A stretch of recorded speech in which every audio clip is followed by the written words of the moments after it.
పసిడి పరుగాపనంటోంది. మొన్నటి వరకు 1,00,000 అంటేనే అమ్మో అన్న జనాలకు ఇప్పుడు 1,50,000 నా టార్గెట్ అని చెప్పకనే చెబుతోంది. ముద్దుగా బంగారం అని పిలుచుకుందామన్నా భయపెట్టేలా చేస్తుంది పసిడి పరుగు. ఇంతకీ బంగారం ధర ఇలా పైకి ఎందుకు పోతోంది? 1,50,000 పక్కా అని నిపుణులు ఏ నమ్మకంతో చెబుతున్నారు? దానికి వారు చెబుతున్న కారణాలేంటి?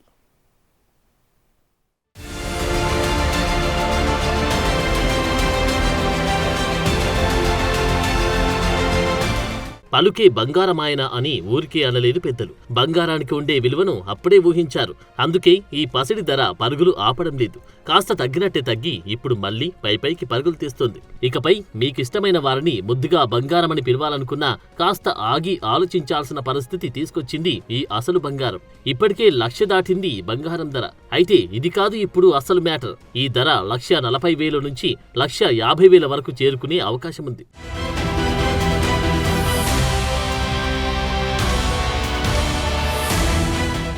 గోల్డ్ గత 30 రోజుల్లో 6,000కు పైగా పెరిగింది బంగారం ధర. ఆగస్టు 5న ₹1,00,000 ఉన్న 22 క్యారెట్ల బంగారం ధర సరిగా నెల రోజులు దాటిన తర్వాత 1,06,000కు చేరుకుంది. ఈ మధ్యలో 1,07,000ను కూడా టచ్ చేసింది. ఇక రీసెంట్ గా 1,08,000ను కూడా దాటేసింది. అయితే ఈ పరుగు అప్పుడే అయిపోలేదు. ముందు మరింత పెరగడం ఖాయమని చెప్తున్నారు నిపుణులు.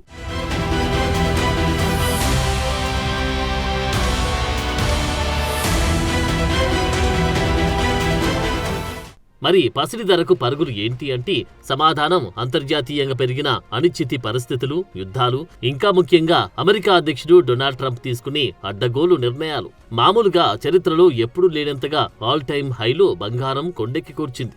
సరిగా ఇదే సమయంలో ట్రంప్ టారిఫ్ల పుణ్యమా అని ఏకంగా కొత్త రెక్కలే పొడుచుకొచ్చాయి. ఎందుకంటే 10 గ్రాముల బంగారం ధర 1,00,000 అంటేని ఓ షాక్. కానీ ఇప్పుడు 1,00,000 కామన్ గా మారగా ఇప్పుడు 1,50,000 అంటున్నారు.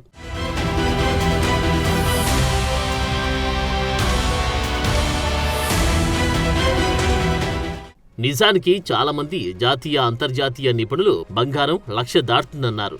కానీ దానికి చాలా సమయం పడుతుందని ఊహించారు. కానీ అంత టైం కూడా ఇవ్వలేదు. సూపర్ ఫాస్ట్ గా టార్గెట్ చేరుకుంది. బంగారం ధర మరింత పెరగడానికి కొన్ని కారణాలు చెబుతున్నారు నిపుణులు.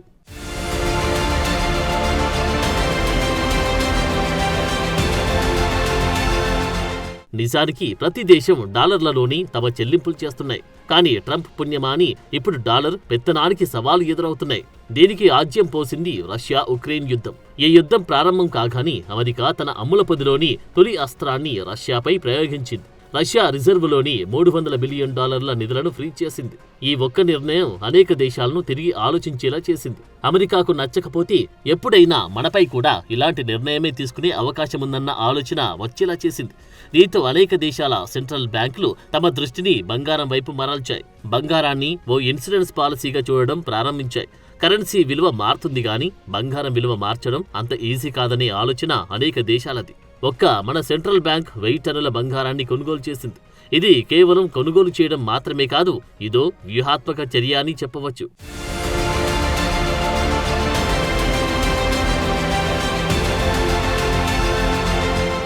మన దేశంలో కూడా బంగారానికి ఉండే ప్రాముఖ్యత అంతకంతకు పెరుగుతుంది. ఈ ఏడాది జూలై, ఏప్రిల్ మధ్య జరిగిన లెక్కలను గమనిస్తే ఇన్వెస్టర్లు జూన్లో 2,000 కోట్లు, జూలైలో 1,256 కోట్లు బంగారంపై ఇన్వెస్ట్ చేశారు.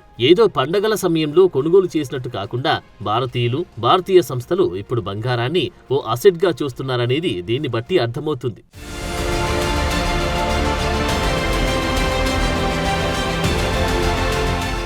ఇప్పటికే గోల్డ్ అంతర్జాతీయంగా చూస్తే రికార్డులను క్రియేట్ చేసింది.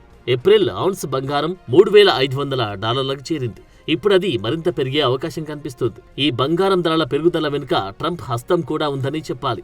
నిజానికి బంగారం $3,500లకు చేరిన సమయాన్ని ఇక్కడ గుర్తుకు చేసుకోవాలి. ఏప్రిల్లో ట్రంప్ ఎప్పుడైతే లిబరేషన్ డే టారిఫ్స్ అంటూ మొదలు పెట్టారో అప్పుడే పసిడి పరుగు మళ్లీ మొదలైంది. ఆ తర్వాత యుఎస్ ఫెడరల్ రిజర్వ్ పై ట్రంప్ ఒత్తిడి తీసుకురావడం ప్రారంభించారు. ఇంట్రెస్ట్ రేట్లు తగ్గించాలని డిమాండ్ మొదలుపెట్టారు. ఈ పరిణామాలన్నిటిని చూస్తున్న ఇన్వెస్టర్లకు తమకు రిస్క్ లేకుండా పెట్టుబడి పెట్టడానికి బంగారం సేఫ్ అని భావించడం మొదలుపెట్టారు ఇన్వెస్టర్లు. ఒకవేళ ఇంట్రెస్ట్ రేటు తగ్గించినా నష్టపోకుండా తమ ఫోకస్ ను గోల్డ్ పైకి షిఫ్ట్ చేశారని చెప్పవచ్చు.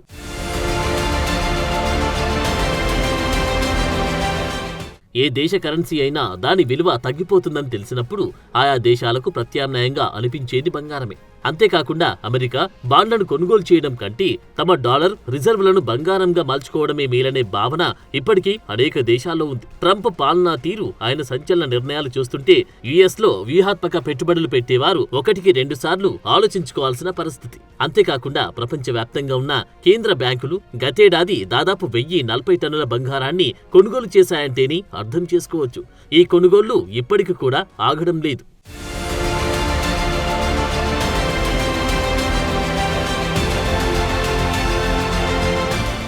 బంగారం ధర పెరుగుతుందంటే ఇన్వెస్టర్లంతా వారి ఫోకస్ దానిపైనే పెడతారు.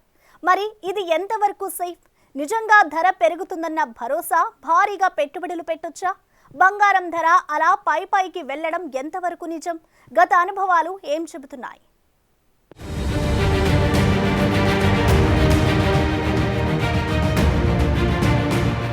బంగారం ధర భారీగా పెరిగితే మరో నష్టం కూడా ఉంది. నిజానికి ఎప్పుడైతే బంగారం 1,00,000 మార్కు దాటిందో అప్పటినుంచి దేశీయంగా బంగారం కొనుగోళ్లలో డిమాండ్ కాస్త తగ్గింది. చాలా మంది తమ కొనుగోళ్లను కూడా వాయిదా వేసుకున్నారు. 1,00,000 దాటిన తర్వాత బంగారం ధర పడిపోవడం ప్రారంభించింది. దీంతో కొనుగోళ్లు కాస్త ఊపందుకున్నాయి. ఈ ధరల తగ్గుదల తాత్కాలికమా, దీర్ఘకాలం కొనసాగుతుందా అనే దానిపైన అప్పుడే సందిగ్ధత నెలకొంది.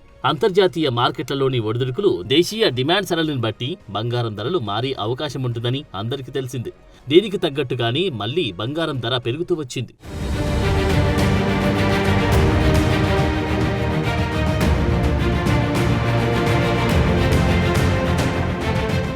బంగారం రికార్డు స్థాయిలో ట్రేడ్ అవుతున్నప్పటికీ ఒకేసారి పెద్ద పెట్టుబడులు పెట్టడానికి ఇది ఉత్తమ సమయం కాకపోవచ్చన్నది విశ్లేషకుల సలహా.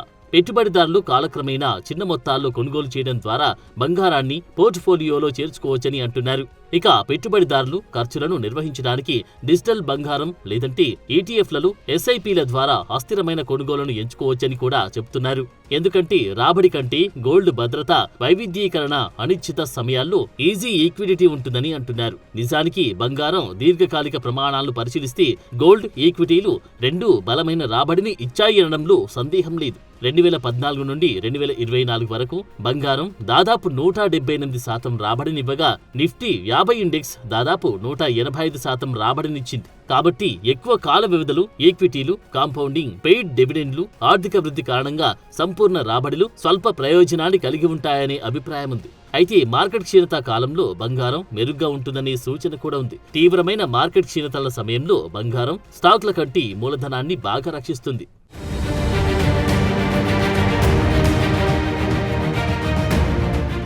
సాధారణంగా బంగారాన్ని స్టాక్స్ కంటే సేఫ్ ఇన్వెస్ట్మెంట్ గా భావిస్తారు. ఎందుకంటే ఇది ఆర్థిక అస్థిరత, ద్రవ్యోల్బణం సమయంలో విలువను నిలబెట్టుకుంటుంది, తక్కువ అస్థిరతను కలిగి ఉంటుంది. స్టాక్స్ అధిక రాబడిని అందిస్తాయి, కానీ మార్కెట్ హెచ్చుతగ్గుల కారణంగా ఎక్కువ రిస్క్ తో ఉంటాయి. అయితే బంగారం దీర్ఘకాలంలో స్టాక్స్ లాంటి అధిక వృద్ధిని ఇవ్వకపోవచ్చని నిపుణులు అంటున్నారు. ఇది ఏది సురక్షితం అనే క్వశ్చన్ కు సరైన సమాధానం చెప్పలేం. ఎందుకంటే మార్కెట్ కు సంబంధించినది ఏదైనా రిస్క్ పైన ఆధారపడి ఉంటుంది. అంతేకాదు ఇన్వెస్టర్ల టార్గెట్లు, ఇన్వెస్ట్ కాల పరిమితిపై ఆధారపడి ఉంటుంది. అందుకే రిస్క్ తగ్గించడానికి బంగారం సురక్షితమే అయినప్పటికీ రాబడి కోసం స్టాక్స్ లో పెట్టుబడి పెట్టడం మంచిదనేది ఓ వాదన. నిజానికి అందరూ బంగారంపై పెట్టుబడి పెడితే ఆర్థిక వ్యవస్థలు, మార్కెట్లు అనూహ్యమైన పరిణామాలు జరగడం ఖాయం.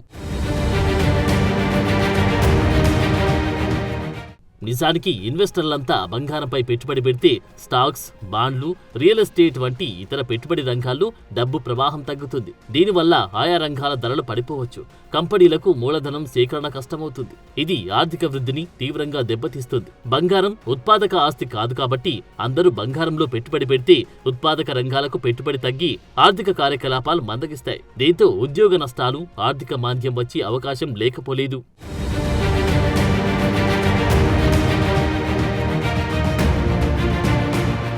ఇక్కడ మరో కోణం కూడా ఉంది. బంగారం ధరలు అతిగా పెరిగితే కూడా నష్టమే. మనం చెప్పుకుంటున్నట్లు కొనుగోలు తగ్గితే ఒక్కసారిగా ధరలు పడిపోయే అవకాశం ఉంది. ఇది ఇన్వెస్టర్లకు ఓ చేదు జ్ఞాపకాన్ని మిగిల్చుతుంది. దీనికి తోడు బంగారం అనేది ఓ లోహం. డిమాండ్ భారీగా పెరిగితే ఫిజికల్ గా దీనిని కొనుగోలు చేయడం కష్టమవుతుంది. ఇదే జరిగితే బంగారం, ఈటీఎఫ్లు లేదంటే ఇతర ఆర్థిక సాధనాలపై ఆధారపడేలా పరిస్థితులు ఏర్పడతాయి. ఇదే మరింత రిస్క్ ను పెంచే విషయం. అందుకే తాత్కాలికంగా బంగారం ధరలు పెరిగినప్పటికీ ఆర్థిక స్థిరత్వం కోసం స్టాక్స్, బాండ్లు, బంగారం వంటి వివిధ ఆస్తుల మధ్య బ్యాలెన్స్డ్ గా ఇన్వెస్ట్మెంట్ చేయడం అవసరమంటున్నారు నిపుణులు.